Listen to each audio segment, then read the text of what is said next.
ఇక దుండిగల్ మున్సిపాలిటీలోని సింహపురి కాలనీ వాసుల దుర్గతిపై tea news ప్రసారం చేసిన కథనాలకు ప్రభుత్వ యంత్రాంగం కదిలివచ్చింది. బలిజవాని కుంటలో చేరిన మురుగుతో 300 అపార్ట్మెంట్ వాసులకు కంటి మీద కొనుకు లేదని టీ న్యూస్ లో ప్రసారమైంది. దీంతో ఇరిగేషన్, రెవెన్యూ, దుండిగల్ మున్సిపల్ అధికారులు సంయుక్తంగా మురుగునీరు చేరుతున్న బలిజవాని కుంటను సందర్శించారు.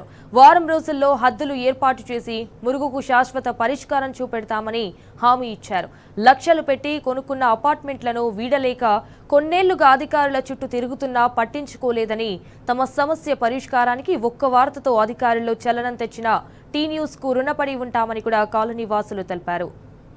దుండిగల్ మున్సిపాలిటీ సింహపూరి కాలనీ మురుగునీటి సమస్యకు సంబంధించి మేము ఎంఆర్ఓ గారికి, కమిషనర్ గారికి గతంలో ఎన్నో వినతి పత్రాలు సమర్పించినప్పటికీ కూడా ఈ సమస్యగానే మిగిలిపోయింది. అయితే మొన్న ఆదివారం మా కాలనీ వాస్తవ్యులందరూ కూడా కొంచెం పెద్ద ఎత్తున ధర్నా చేయడం, ఈ యొక్క కార్యక్రమానికి సంబంధించి నిన్న 3 శాఖల అధికారులు వచ్చి పర్యవేక్షించారు.